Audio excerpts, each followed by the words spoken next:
got my investing career started back in 1998 was when I did my first deal. And I had just come out of a failed restaurant business. I was as broke as could be, but when I failed in the restaurant, the next thing I did was I went and I got a job working for Red Lobster as an assistant manager. And at first it was really nice because when I bought my restaurant, I thought I was going to be rich. I mean, I thought that that was my ticket and I was going to be very wealthy. And I ended up working like 90 hours a week. And I was lucky if I got paid for one job. My servers were making more money than I was. And it was frustrating every evening watching them count their tips. I was like, man, I wish I made that much money. But when that closed down, it was really nice to just go get a paycheck. I'm working for Red Lobster every 2 weeks. I'm getting a check. I'm making $35,000 a year or so at that time. And it felt like a lot of money. Just when you didn't have anything, it felt like a lot. But that entrepreneurial spirit inside of me was just burning. I had this thing where that honeymoon of, okay, this is nice to get a check lasted for maybe 2 or 3 months. And then all of a sudden it was like, I can't stand this. I have to go do something. And I was trying to figure out what it was that I was going to do. And the couple things that I learned from the restaurant business was, one, I didn't want to have a bunch of employees. I wanted to have something where I could make a lot of money with having very little people to rely upon. And I was always interested in real estate investing even before I graduated high school. And so it was something I was pursuing, and I used creative real estate investing techniques to actually buy the restaurant.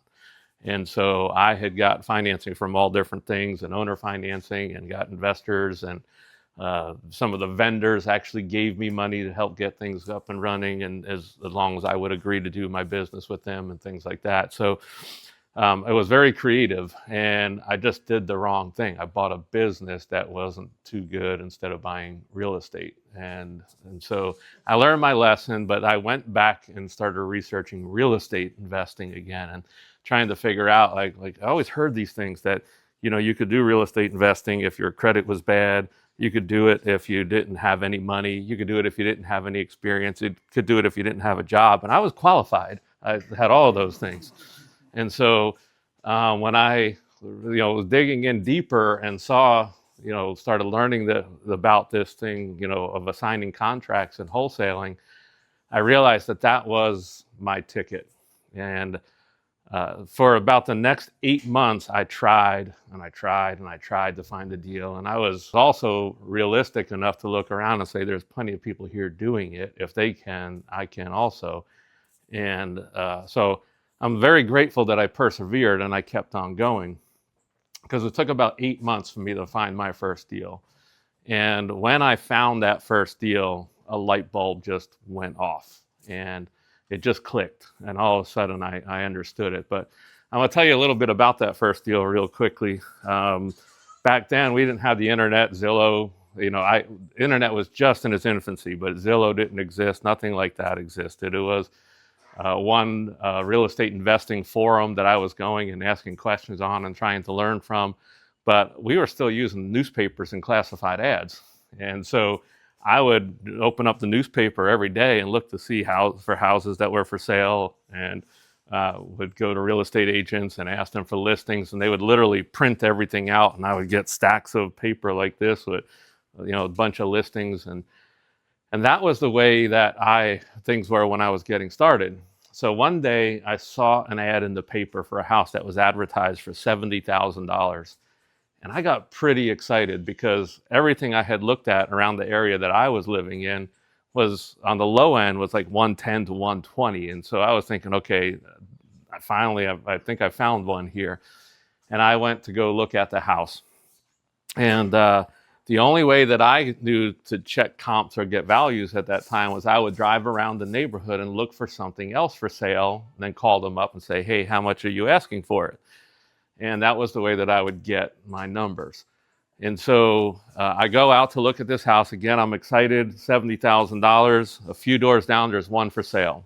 I call up the real estate agent and I said, how much are you asking for the house? It was 4 Chardon Court. I said, how much are you asking for that house? He said, I got great news for you. We just reduced the price. We were asking $65,000 and we just reduced it to $45,000. I was excited at 70, and now all of a sudden I'm getting really excited when this guy tells me it's, $45,000. So I said to him, I said, how soon can I see the house? And he said, well, I can meet you out there in about an hour. And this was about lunchtime. I said, okay, I'll meet you there. Now, in my mind at that time, I'm this beginning investor, and I thought that all the big investors had an in, and somebody was going to come in and snatch this thing up before I could get it.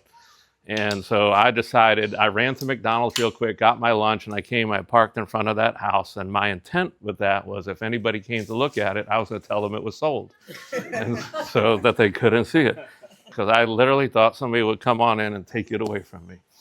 Well, nobody came, and the real estate agent showed up, and he gets on out, and I am broke. I mean, my credit was completely shot. I had no money, but I handed him my business card that said I buy houses cash, and introduced myself to him, and he goes on up to open up the door. And the first thing he goes, and he's trying to open up, it's got a screen door on it, and it won't open. And he's pulling on it. He grabs it with two hands, and he's pulling. And he finally goes, he puts a foot up on the wall, and he yanks it open. And I was thinking, wow, this is weird. And then he goes, he puts the key in the door, and he opens it up. And I'm standing right behind him. And all of a sudden, they couldn't see it, but it was like this cloud of smell that just came rolling out of the house. I had never smelled anything like that before in my life. And in that very moment, I was thinking, what in the world did I sit here for an hour for? I wasted my time. And but I look inside of the house. There's no carpeting on the floors. It's just the subfloors. They're all stained. I can see the kitchen cabinet doors are hanging off. And I'm just appalled that I waited there for that. And he's walking into the house like, come on. And I didn't really want to go in, but I decided to follow him. And even when he was going up the steps of the house, I'm testing each step thinking that this thing's going to fall down or something. Because honestly, I had never seen anything like it before.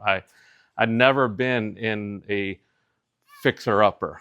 When in my mind at that time, I thought a fixer-upper was something that had dirty carpets that needed to be painted. I just didn't know any better.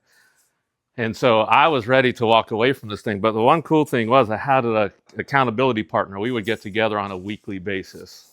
And so when we got together for breakfast, he's saying, so Steve, did you get anything or did you do anything this week? And I said to him, I said, well, I thought I had one.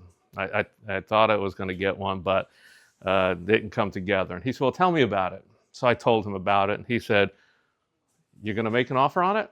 I said, no. He said, well, tell me where it is. I'm going to go buy it. I was like, dang. All right, I'll make an offer on it.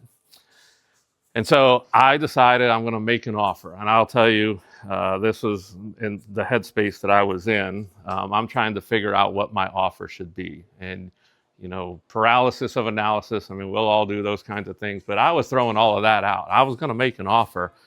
But my strategy, and I'm being honest with you, I wasn't thinking this at the time. I realized later on, my strategy was to offer low enough just so I could say that I made an offer, but I didn't want them to accept it.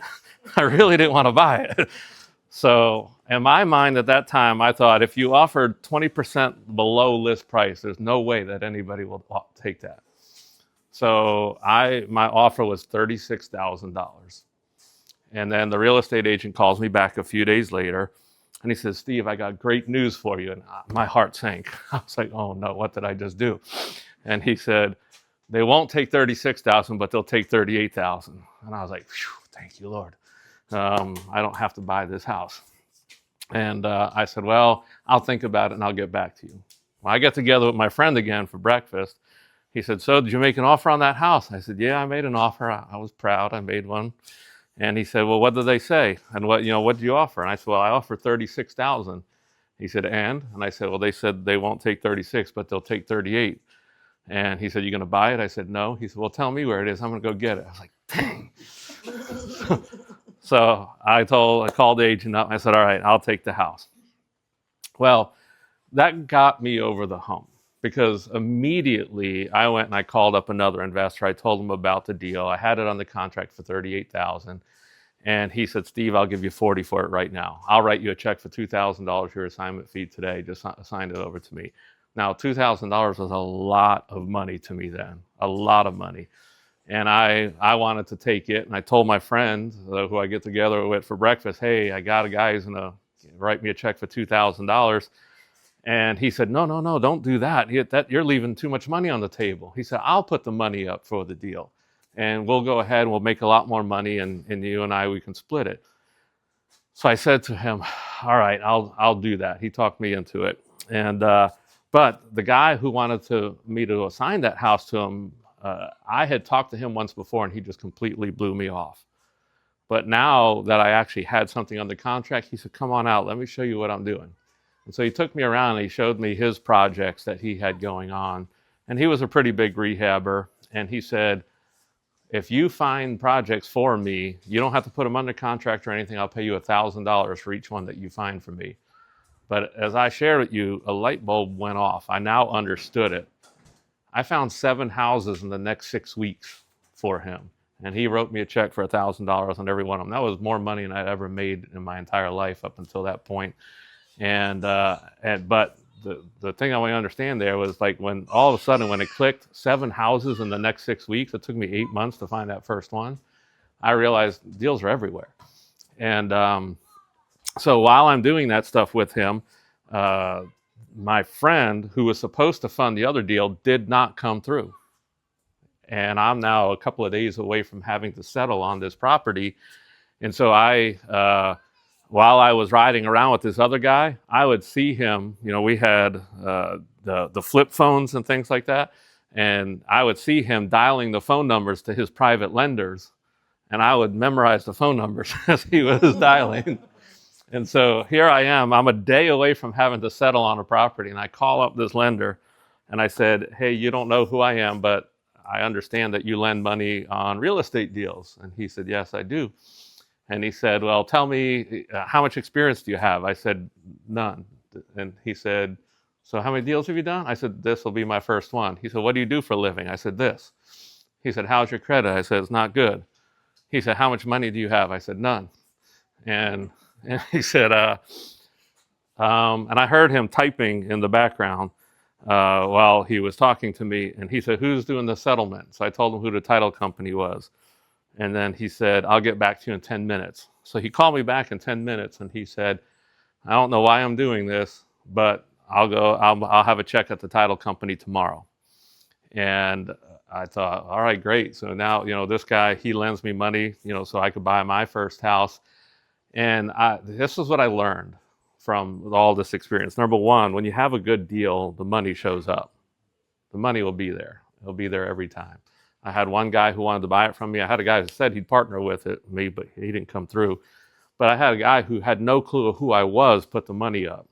And I realized in that moment that his worst case scenario was that I paid him as agreed. His best case scenario was that I didn't pay him. He took the house from me and made the money that I should have made on it. But I brought that one guy 7 houses. I made $1,000 each. And then the 8th house, I go to him, which was probably one of the best deals of all. And I went and I put that one under contract. And then he said, no, he didn't want it. And I was like, uh-oh, what do I do now? And so I have this house under contract. I put an ad in the newspaper. I had it on the contract for $35,000. I put an ad in the newspaper for $42,000. And I had it sold in 2 days for $42,000. I was like, all right, I just made $7,000 on one. I made $7,000 with this other guy on 7. I'm not doing business with him anymore. I can make more money selling it to other people. And then from that point on, I was buying a house a week. It was about my average, about one house every week. I didn't have a big team. I didn't have marketing budgets. I didn't do anything like that. All I did was hustle. I bought a ton of them off of the MLS. I knew my neighborhoods inside and out. I studied when my real estate agents would give me listings. I mean, they would literally give me like 400 listings printed out. And I would do my research on every single one of those houses. And they were just like for one zip code. And I would go through every single one, every single one, every single one. What had happened in the Baltimore market was I became more knowledgeable about pockets in that market than anybody else. Many people ask me, they say, Steve, you probably had no competition in the Baltimore market. I said, no, I had tons of competition. There were thousands of investors in the Baltimore market who, there were multiple RIA meetings, 3 or 4 RIA meetings where there were 100 plus people showing up to every single month at those different meetings. Yeah, and then there was all the ones who didn't show up at the meetings, but there were thousands of investors. And I always told people, people were like, well, why would you invest in that market with so much competition? I said, well, there's a reason why they're there. They're making money. I'm not going to run from it. I'm going to run to it. I'm going to jump right in there with them, and I'm going to get my fair share of deals, was the way that I had seen it. So I was doing really well. Like Jerry back then, I only needed like $25,000 a year to survive. My needs were very little. I couldn't get credit because my credit was shot from the restaurant. So I drove around a car that cost me like $3,000 or $4,000, and I was driving up and down all these neighborhoods and just getting to know them so well that is what really became my superpower in the Baltimore market. Was I knew the market better than anybody. I knew the streets. I knew the pockets of the deal, so that when somebody would say, hey, we got a deal at such and such, or there's a new listing and here's the address, I could picture the block. And then sometimes I even knew the house when they would tell me, and I could move on it much faster than anybody else because I was so active in those neighborhoods. Well, it wasn't until those first 2 years, I did 105 flips in my first 2 years. And those first 2 years, I didn't. Now, I'm going to have to just qualify this terminology a little bit, because in recent years, people say a flip is a rehab. Well, a flip was a wholesale deal when I was getting started. A flip was anything that you bought it and turned around and sold it, whether you rehabbed it or just assigned your contract. It was a flip. So if when I say I did 105 flips, there were some rehabs in there, and it was mostly wholesale deals. And after that time, I didn't make a lot of money those first 2 years. I was very much in a survival mode. I made $1,000 a deal with that one guy. I still went back to making $1,000 a deal on some deals. I was literally just always trying to focus on, am I going to make enough money to pay the bills next month, was sort of my goal. But after 2 years of doing that, there was a couple of things that happened, and I see this happening with investors all the time. I obviously figured some things out. I knew how to do transactions. But I was a serial entrepreneur who, after about 2 years, felt like I was hitting that ceiling. I was like, man, I don't know what more to do. And I started thinking, what's next? What's the next level? Or what's something different? Or there's got to be something better, because I'm not getting really wealthy from this yet. And I feel fortunate that I was like mature enough in that moment to say, you know what, let's stop for a minute. Before you go and jump into something else, let's figure this thing out, because you're never going to get wealthy if you're always changing and doing something different. The way to get wealthy is to find something that works and to get really good at it and do it over and over and over and over again. And so I decided to evaluate my business. What were the 10, 15 best deals I did? What were the 10 to 15 worst deals that I did? And what were the traits? Why were they bad? Why were they good? And when I went through that whole process and I evaluated everything, there were some things that really stood out between the good deals and the bad deals. And I said, from here on out, I'm not doing the stuff that have those bad ingredients in it anymore, and I'm only going to do deals where it's the good ones. And that changed everything almost instantly. I will, and I can't go further without at least acknowledging another thing. In the midst of that time, when I first got started in the real estate investing business, I got started 100% about making money. I mean, I just came out of a bar and restaurant business. I was an alcoholic. I was drinking 7 days a week. And in the middle of that, I gave my heart to Jesus. I quit drinking. My life was flipped upside down. I also changed my business from being about making money to helping people. And then in the midst of all of that, I went from making like $40,000 a year to making $40, 60, $70,000 a month. And like overnight when I made those changes. And now all of a sudden I'm making great money. I only needed like $25,000 a year. I was making that much in 2 to 3 weeks. And so I could cover my needs. Life was easy. It was great. I didn't have a team. I literally, I think I was about 4 or 5 years into the business before I hired my first assistant. But I did that all myself with my real estate agents and my title company. And so that was, where I was, this around 2001, 2002 timeframe. At that time, I decided, there was also a part of me that wanted to be the biggest investor in the country. I was like, okay, I'm going to become the biggest, baddest flipper. No, I'm going to dominate every market. And this was the terminology that was out there. And it was like, if you're going to be successful, this is who you need to become.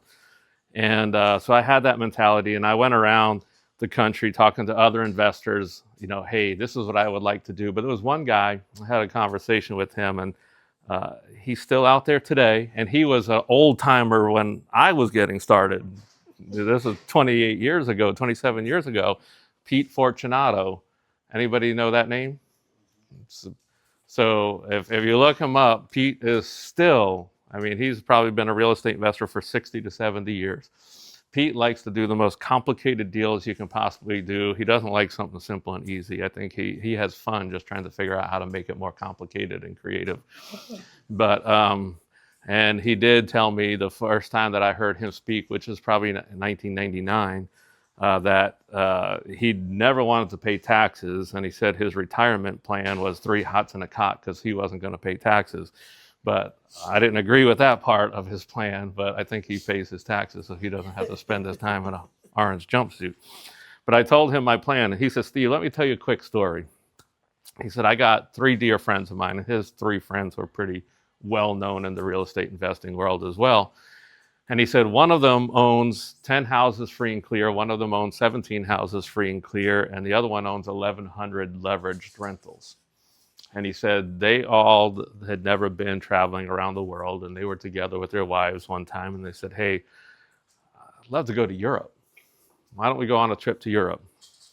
And so they get together, and they're talking, and they plan this trip, and they actually go. And they were planning on a 2-year trip to Europe. Well, after 2 weeks of being in Europe, the one who had 10 houses free and clear said, I don't want to go back. Let's stay longer. The one with 17 houses free and clear said, I don't want to go back home. Let's stay longer. And the one with the 1,100 houses leverage said, well, I got to go home to take care of business. And then Pete just said to me in that moment, he just said, do what you want to do with that. And he got up and he walked away. And the thoughts that were going through my mind were, well, I'm smarter than that guy with the 1,100 houses. That won't happen to me. I'll be free. I'll be able to do whatever it is I want to do. And I knew what message Pete was trying to communicate to me, but I didn't want to hear it. And I wasn't ready to hear it at that time. And so I'm now trying to figure out, what do I do? I'm starting to make really good money. I want to be responsible. What do I do? And so I actually went to the pastor of my church and I explained to him, hey, here's what's going on. And he said, Steve, let me introduce you to some people. And he introduced me to an estate planner. He introduced me to an accountant. He introduced me to other business owners from the church. And they were all really excited about helping me, this young guy who's making great money, let's help him to build out his business and show him what to do. So I got together with them and they mapped everything out, laid out this whole plan for me. And I went and I followed their plan to the T. I did everything that they told me to do. 3 years later, I had over $7 million in assets. Everyone who wants to be like me. I got people calling me from all over the country. They want to spend time with me. They want to pick my brain. These guys are patting me on the back and they keep on saying, man, you're doing awesome. Keep on going. And I'm deep inside. I don't want to sit here and tell everybody this sucks. I'm not feeling what you guys think I'm feeling. I tell people that having money allowed me to be miserable in nicer places. I was working so hard. I was stressed out all the time. I was trying to always figure out how to get this thing going. And it was this deep thing inside of me that I started to take bigger risks, trying to make bigger money, because the thought process was, if I could just get out of this debt, because along with those $7 million plus in assets, there was $4.5 million in debt. I, a few years earlier, I needed $25,000 a year to get by. That same $25,000 would only get me through 2 weeks at this time. I was doing it. I was doing it well. But the stress of having to perform at that level for many, many years to come, for the next 30 years or so, was something that was very heavy. And I was losing sleep at night. My health was being compromised. My relationship with my wife was being challenged. I was no longer as generous. Prior to, if somebody had a need, I would write a check. I had no problem with helping them meet their need. Once I started having all of that, when people came to me for their needs, it's like, can you go find somebody else? I got bills to pay. I got these mortgages and it was just changing me, and I didn't like it. But the thing is, I wasn't getting out of it what I thought I was going to get. By this time, I'm being invited to speak in all different places. People want to know what I'm doing, how am I doing it? And I'm observing a lot of stuff. I walk into a room, 100, 150, 200 real estate investors, and the old timers in the room are coming up to me and asking if I lend money. And, I remember specifically this one time this guy came on up to me and he's asking me if I'd lend him $50,000 so he can do this deal. And I was only in business for 5 or 6 years at this time. This guy's been in the business for 30 years. And I'm thinking to myself, why are these guys who've been in this business for so long always looking for money? They all talk about how rich they are and how much money they make, but they never have any money.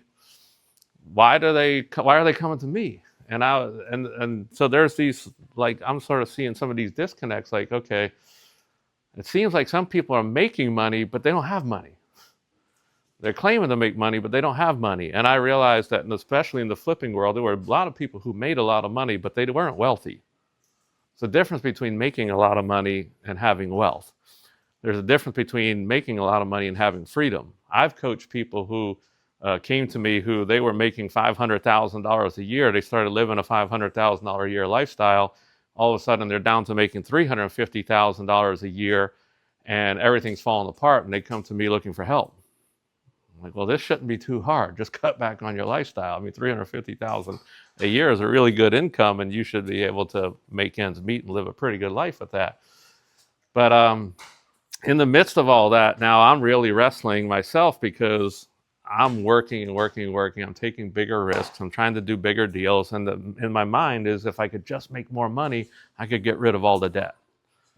And if I could just get rid of all the debt, then everything will be okay. But this was my plan. Borrow more to hopefully get out of debt. And so I kept going deeper. And what's the wisdom in that? It seems to me that every single person I talk to would like to be debt-free, but they think that the path to becoming debt-free is to increase their capacity to borrow. And to keep borrowing more, doesn't make sense. So I woke up one night in the middle of the night. I'm unable to sleep. It's probably 2 or 3 o'clock in the morning. And it's just numbers going through my head the whole time, how much money I needed to make. And then in that moment, I realized, okay, I got all of this stuff. I did what was good debt. It was all good debt. I didn't have any bad debt. It was good debt by world standards. But I realized that $4.5 million was controlling me. That $4.5 million in debt is what was keeping me up at night. It was dictating all of my decisions. And I was fortunate that all of this happened in a very quick period of time for me, that I could look back and say, man, I was so happy when I had nothing. Life was easy. And I was free. I could do whatever I wanted to do. And that's really what I wanted. But I could also say, why did I get into investing in the first place? I wanted to be free. I wanted to be able to come do what I want to do when I want to do it. I had a whole lot more money, but the freedom was gone. I lost the freedom. And so that's when I realized, okay, there's a problem. And I said, what is the problem? What I really wanted was to live a good life. But the goal of my business was to just generate a lot of sales and bring in a lot of money. And when I realized then the goal of my business needed to be to give me a good life. And that's a different way of running your business and making decisions than just going out there trying to do the most deals you can to make the most money. And so I literally stopped in that moment and wrote out a vision for the life that I wanted to live and said, this is what my business has to do for me. The business has to give me this life, otherwise it's not successful. The plan that those guys gave me was it worked. So when that estate planner, the accountant, all the business owners, I did exactly what they told me to do, and it worked exactly the way it was supposed to. I was accumulating net worth, I was accumulating assets, but not one of those guys ever said, Steve, what do you want to do with your life? How do you want to spend your time? They just all assumed, and I think that this is a fallacy within the whole entrepreneurial pursuit, especially in the real estate investing world, that our goal is to just have more money. But not one person said, Steve, what do you want your life to look like? Their plan was about accumulating wealth. If that's the goal of someone's life, great. But I've never met a real estate investor who gets into the business in hopes of just having a lot of money and life sucking. Every person, when it boils down to it, is taking the risk and stepping out into this field of real estate investing, or any business for that matter, in hopes of having a better life. But the moment they step into that business, it becomes all about money, and they set life aside and say, someday. And too many people wake up decades later and they realize that, they wasted decades of their life. They made a lot of money, but what was the expense? What did it cost them? Their families, their relationships. I have two of my sons here with me today. I have sacrificed so much when it comes to business. I've turned away so many business opportunities because I wanted to be a dad to them. I've been blessed. Financially, we're really, really well off. I could have 20, 50, 100 times more than I have today. But that's not what I wanted. I wanted to be a dad. I wanted to raise my boys and to be there for them. Not have a whole bunch of money and then someday hope that they want to be in my life after I have a bunch of money. I wanted to model it for them. And the good news is I could still have both. I don't have as much money, if I don't need it either. In 2006, when I made this decision that I was going to focus more on living life and being a dad, I was probably in the top 3 to 5 most well-known in the country at that time. My Flipping Homes website, before social media existed, had like 87,000 unique visitors a month before all of this stuff was out there. I decided to leave almost all of that behind and not do that because this was what was important to me. And so this is what happened. I realized that I had a vision, but that vision was never in writing. I never put down that the most important part of my business had to be to give me the life that I wanted. But that was what I became convicted with then too. I did not want to teach people real estate investing anymore because some of my most successful students were getting divorced and their families were dysfunctional. And I was like, that's not the purpose. If that's what this is going to lead to, I don't want to teach people how to do this anymore. And 1 week I had 2 guys come to me and they said, Steve, I want you to mentor me and teach me how to become a millionaire. And I said, well, why do you want to become a millionaire? And they said, so I could be a better father and a better husband. I said, you don't need $1 million to be a better father or a better husband. You just need to do what good fathers and good husbands do. And they both argued with me and said, no, Steve, you don't get it. I said, man, I do get it. I get it. I understand. But I was praying about those 2 guys. I just said, Lord, what is it about this word millionaire that just grips the hearts and lives of so many people that they will sacrifice everything for money? And it was in a prayer that I felt God impress upon my heart. And as audible as I may have ever heard God speak to me, he said, what they really want to be is a Lifeonaire. I said, life of what? Can you please spell that word for me? And so I wrote this word down. And that was more than 20 years ago when that happened. And I actually went home and I bought the domain. I was at a Young Life camp up in New York when that happened. And I wrote down this domain. I bought the domain as soon as I got home. And for the next few years, I think God was taking me through this process. What does it mean to be a Lifeonaire? And what I realized was I wanted an abundant life. I didn't want all the money. I wanted to have life. I wanted to live a rich life. And it changed the way that I approached everything. I also then said, no more. I'm not going into debt because that debt controls me. That debt, it might be slower. I might not be able to acquire as many properties as fast as other people. But I also came to realize that once it got moving, if I just had a plan and stuck with it, it became like a snowball effect. Eventually, the portfolio starts buying the next house on its own, because when I got up to 31 leveraged rentals at one point, and then those 31 leveraged rentals, if you had 2 vacancies, you didn't make anything that month. If you had a furnace that went out, you didn't make anything that month. You worked a lot. You had to go and, I'm out there chasing people down for rent. I was a terrible landlord, horrible landlord. I remember one day going up, and here was the deal. I'd never evicted, never went through the full eviction process with anybody because I didn't have the guts to finish it off. I was a coward. Instead, I would just sell the house and so let somebody else deal with them. But you're chuckling. Have you ever done that? Yeah, I was telling these guys last night. As soon as I have a problem with the rental, I sell it and deal with the problem. And so I thought that rentals were terrible when it was really just a couple of tenants. But so I decided to liquidate my whole portfolio. But one day I go on up and I'm knocking on the door of the tenant, and he comes to the door, and I've had issues with him before, but this time I'm finally going to go through with it. I'm going to go through with this eviction. And I'm telling him, look, the sheriff is coming on Friday and he's going to put you out. And I was walking away from the house after we had talked. And then he starts yelling at me. And he says, I can't believe you're going to put my kids out on the street. And it was in that moment that it finally clicked. And I turned around and I said, you know what?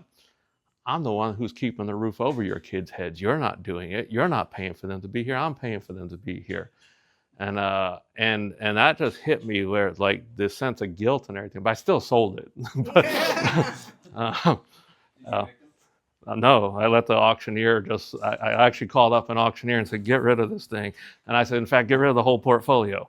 And I got rid of all my rentals then, but that was also part of my way of trying to get out of debt. I was liquidating everything, trying to get my debt down to zero. My goal was to get to zero.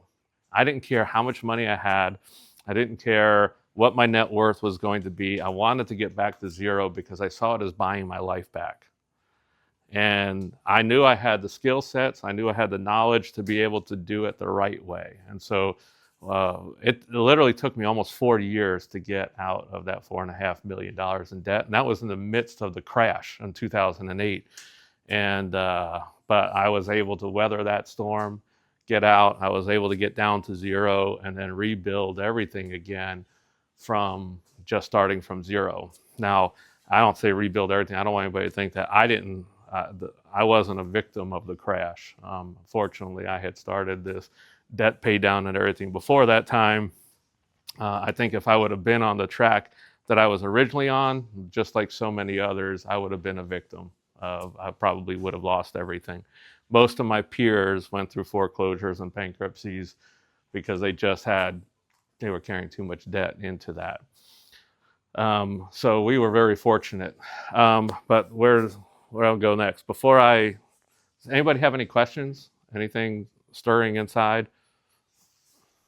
My question to you is, how do you know when to slow down, when is enough, and when it's like I'm not gonna That's a great question. But that's where I say your vision is what will help you make those decisions. When you have a clear vision for your life and you say, okay, I'm here. What am I going to keep on going for? When people don't know what the reason is, and if money is the reason, then there is no end. You just keep on going. But when you can have a vision for your life and you can be clear and say, I'm here now, I don't need to keep on going. I don't ever want to stop. I love what I do. I love coaching. I like doing deals. Um, and so I do it more today just for something to do. Like I'm also helping my son. Christopher is 19 years old. He's a real estate agent. He's attending UT Knoxville. I'm going to brag on him a little bit. He had a 36 on his ACTs.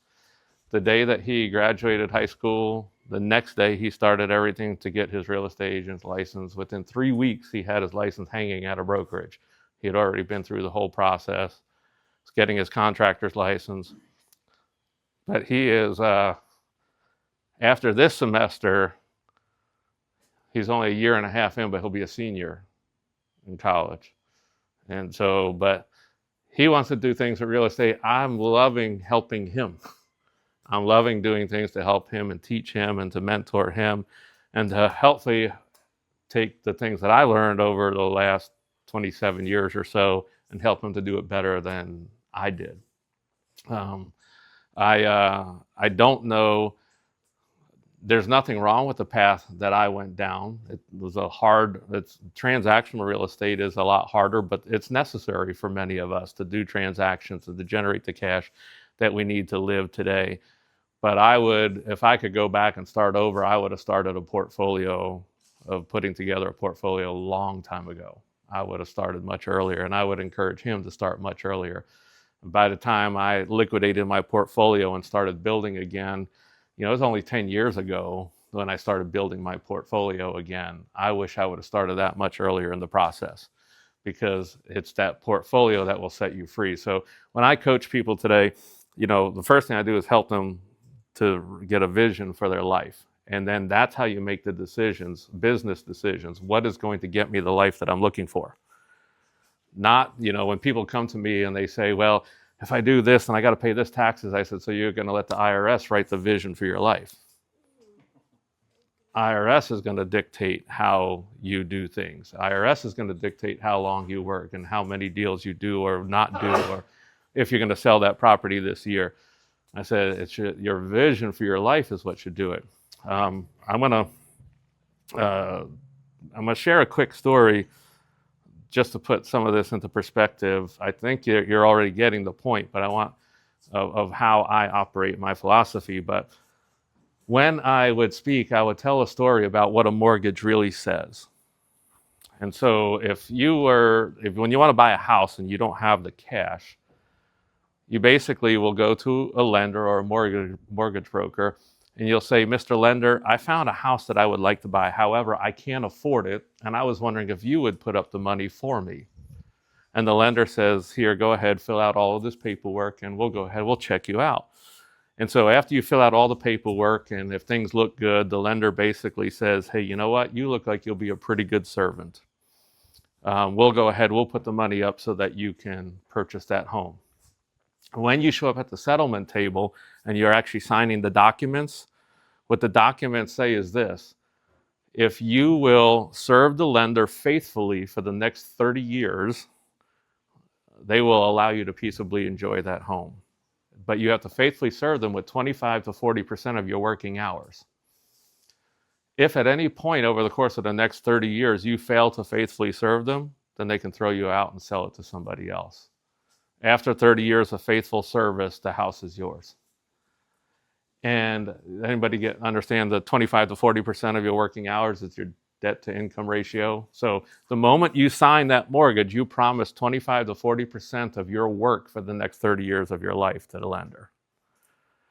And then you throw a car payment on top of that, you throw credit cards, student loans, everything. Your primary, then go buy the real estate.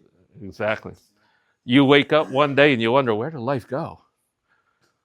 You're waking up Monday morning, not all excited, like, oh, I get to go do what I want to do. No, I told the lender I'll go to work. I got to go to work. I got to work this whole week. And I don't know when I get to stop. I got to keep on doing this. I got to keep on doing this. Well, anyway, I share that story. And twice in big rooms, I've had somebody get up really angry and just start yelling at me. And inevitably, it's a lender. It's a mortgage banker or a lender or somebody who's in the room. And they're like, how can you sit here and tell people that? It is stupid to rent a house. It is stupid. Why would you throw money away? And I would say, you know what? I completely agree with you. I said, if the goal of life is to accumulate the most wealth, then you're right. You're 100% right. But if the goal of life is to be free to come and do what you want to do when you want to do it, then just maybe there's another way. It is stupid to rent if the goal of life is to accumulate wealth. It is stupid to not use debt if the goal of life and the winner of the game is the one who accumulates the most. I agree. But that's not the game I'm playing. And that's the good news, is you all get to play the game that you want to play. That game, you can't win. No matter how well you do, they'll move the bar. No matter how well you are playing that game, they'll change the rules. You're not the one making the rules of that game. And so I tell everybody, set yourself up to win. When you come up with a vision and you decide what success is, you're the one who gets to make the rules. You get to play the game the way that you want to play it. Once I came up with the vision for my life, the next thing that I did was I went and I pulled out a calendar, a day planner, and I mapped all of that out in my day planner as if I was living the life that I wanted to live. The interesting thing that happened was when I put all the important things that I should have been putting on my calendar first, dinner with my family every night, date night with my wife, church on Sundays, Bible studies on these days, working out, the things that were important life things, and I filled up my calendar with that. There wasn't 40 hours left a week to work, let alone 50 or 60. And so, I came to realize that when I was working 50 to 60 hours a week, it was impossible to live the life that I wanted to live. But I promised the lender that I would work that many hours in order to pay them. And so I realized something had to change. So what ended up happening was I realized I could only work about 20 hours a week in order to live the life that I wanted to live. And so everything then, I had to redesign my business.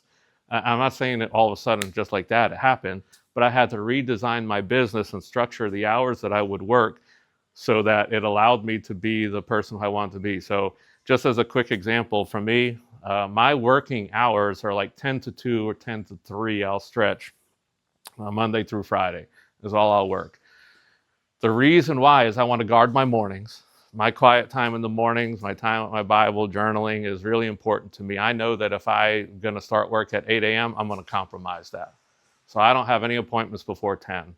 And then 3 o'clock is at the latest is my cutoff because I want to be available for my boys when they're finished with school. And so I would put all my work between 10 and 3. Now, I don't work Monday through Friday 10 to 3.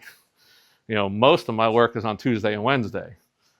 I'll do some administrative stuff on Mondays, but Thursdays and Fridays I leave open. And I leave Thursdays and Fridays to be available for people who I coach, to be available for a friend, to be available to volunteer for the school, so whatever it might be. I like to have available time. So really my work week is really no more than about 10 to 12 hours a week. And it's been that way now for about 15 years. It wasn't easy to get there, but there was a vision that said, no, this is the life I want to live. And every decision I made when it came to my business kept leading me more to that. So when people come to me with an opportunity today and they say, hey, Steve, I've got something that will make you, I got this great opportunity, we'll make a whole bunch of money. I'm like, well, first question is, how much of my time is it going to take? Oh, well, it's going to make us millions. I don't care about that yet. How much of my time is it going to take? if it's going to take too much of my time, I don't care how much money it's going to make. I'm not willing to sacrifice the time. It could make me $100 million, but I'm not going to miss their ball games. I'm not going to not be there for them.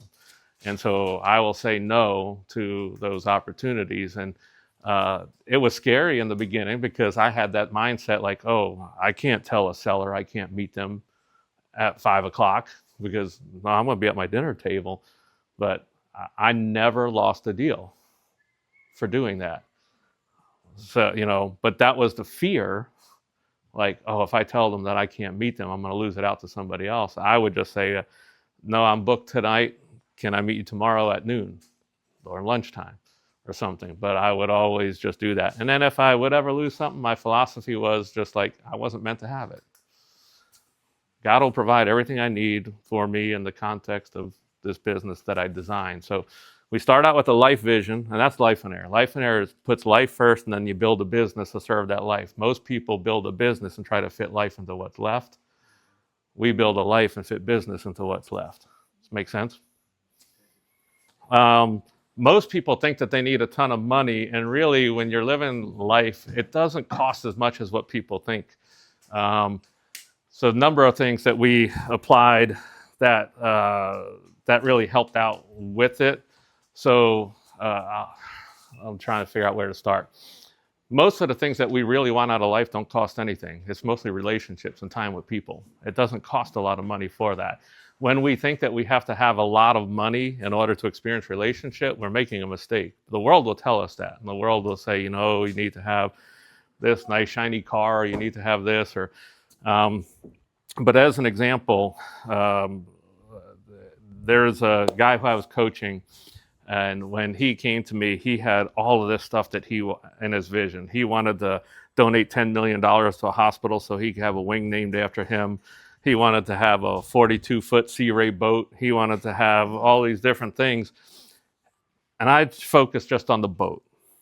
I said, how much does that boat cost? This was years ago. And he said, $550,000. And I asked him at that time, I said, how many times a year will you get to take that boat out? And then all of a sudden he was like, ooh, he never thought about that. He said, maybe 2 or 3 times a year. It's okay. So how long is it going to take for you to make that money so that, you can just go and freely buy that boat? And he didn't really have an answer for that. He said, well, if I build a successful business, then I can get it. So I was trying to dig, and I said, why do you want the boat? He said, I don't know. I just want the boat. What's wrong with that? I said, really nothing wrong with it. If you're a boating person and you're going to be out on that boat all the time, but what's the reason? Why? And then he came to realize, he said, you know what? He said, a number of years ago, when I was 19 years old, I had a buddy who invited me to go out on his friend's boat. And we all went on out. We had one of the most fun days that we ever had. It was just such a great time. A whole bunch of people were having a ball. And I said, what kind of boat was it? He said, it was a 42-foot Sea Ray. I said, oh.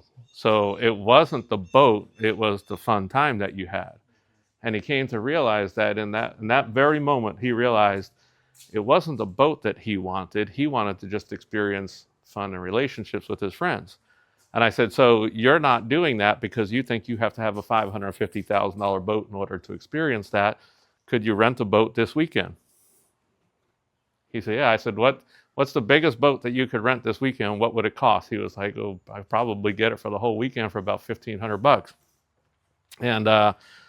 And then he realized, I don't have to put off until 10, 15, 20 years when I can buy a $150,000 boat to actually do this. I can experience it this weekend if I just go ahead and rent the boat. And that's what I really want anyway, is the experience with my friends. I want to have fun. It's not just this. And so as many of us fool ourselves into believing that we have to own everything and we have to have all of this stuff. And, I went after the big mountain house, and, it was my second home. And down here in the mountains of North Carolina, I wanted to own a waterfall. And when I did all of that, that one thing was dominating. That was a significant portion of my debt. I lost $250,000 when I sold that house, and it was one of the happiest days of my life. I had over $500,000 invested in it. When I sold it, I got back like $250,000. I eliminated that debt. I took that $250,000, I paid off other debt, and I had a flip in my cash flow of about $11,000 a month then. And I looked at it as I just bought $11,000 a month of my life back. But I also realized then when I did own that house that there was a couple of things that happened. One, I felt guilty going anywhere else when I had that house sitting there. And two, I liked going other places and seeing other places. And so I said, from that point on, I was like, I'll never just own that second house for the sake of having a second home. I'd rather just go other places. When we did go there, the first day was always cleaning everything up, getting rid of the cobwebs, turning everything on so that we could enjoy the house. And then the last day was shutting everything down again and buttoning everything up. And it was just, you got to have a little bit of fun in between work at the beginning and the end. So I said, it's a whole lot better when I just go rent somebody else's house. And I just get to walk out of it in the end. So, can I add to that, Steve? Sure. This is a concept that I learned from Steve that allowed me to get out of the job and do the real estate full time. And Steve reiterated this when I saw him the other day. And Marquise, this might apply to you, but if you think about like your personal living expense, first of all, cut that down to the bone. If you're really trying to build a life, get rid of everything superfluous that you don't need. Figure out what that budget is. Let's just say it's $5,000 a month, right? Okay, so if you need $5,000 a month to pay the bills and get by, you want to do real estate full time, what Steve teaches is do the side hustle, get the 60 grand, set that aside into a dedicated account, and then next year you have your whole year's salary already prepaid. So then now you go full time, and for the next 12 months, you don't have to worry about the bills, worry about where the money's coming from. It's not coming out of deals that you got to get this month to pay your bills next month. All of that's just going to create so much stress that you won't function very well, and you'll show up really in a bad place to the business. Now you don't have to worry about it. So then next year, you have your salary already prepaid. And so how much do you pay yourself if you make $500,000 next year? 60 grand. Mm-hmm. Doesn't matter how much money your business makes now, you're staying with that budget because you're building something here. It's not just about the money now, it's buying the next thing or increasing the standard of living. That can come later. You've got that now, all that pressure's off. Now you can focus on building the business. I take that same concept, and let's say that I want to open a new marketing channel. Let's say it's PPC, and I want to budget $5,000 a month. That means if I'm going to go into that endeavor, I want to have the whole year so I can really give it a good shot. Or let's say I want to hire an employee, and that employee is going to cost me $2,500 a month. Mm-hmm. But I don't want to worry about how I'm going to make their paycheck every month. I'm going to hire them and worry about it later. What I'd rather do is have a whole year set aside, hire the employee, now they're prepaid for the year. And now you can really focus on training them and doing well, and you're not worried about how you're going to pay for them out of new cash flow. That makes sense? Oh yeah. And this, I think this is the secret to unlock full-time real estate. yeah, if I can, I'll just add to that. So take that $60,000. You want to go full time, get that money, set it aside. That account, you don't touch it for anything else. That is just your living expenses. The deal comes along, don't use that money for a deal. This is your living expenses. It'll make your spouse happy too. Because real estate investors are like this. I mean, it's like a roller coaster. I mean, I've coached so many people who, when they close deals, they're eating at Ruth's Chris, and then 3 months later, they're eating ramen noodles. And they're fighting with their wife. But you do this, then every time you close a deal, you replenish that account. So if it takes you 4 months and you drain $20,000 out of the account, you close a deal, the first thing you do is put the money back in that account. You always have a 1-year runway. And that 1-year runway If you can't make more money in a year, then you shouldn't be doing this. So what if you want to raise the following year? You want to take it from 60 to 80. Prepay the account for next year's salary. Right? So that way you know it's set aside. I'm always 1 year ahead of time on that living expense. And that's been a really, so that's what I did. Mine was 25,000. So I needed 25,000 for the year to be able to quit the job and do real estate full time. So what did I do? I did that side hustle. It was brutal because it was now nights and weekends and after work and stuff. And but it took me about a year to get it, but I had that 25 set aside, and then I went full time knowing that I've got that runway. Yep. And then so when you keep your needs down that low and you already have everything funded for the next year and you just keep replenishing the account, like you said, if you make 500,000 in a year, you buy a free and clear rental that year. Add a house to your portfolio. And but this is so I tell people, okay, you have your vision, you build your business, you design your business. Once you get your business dialed in, the very next thing you need is a wealth plan. Becoming wealthy won't happen by accident. There has to be an intentional plan.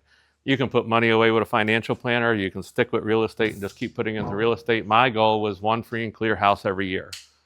And so if I live modestly and don't spend everything I make, the goal then is just make enough extra, buy another house, add it to my portfolio. And every time we add a house to our portfolio, it's about a $15,000 to $20,000 a year raise because we pay cash for those homes.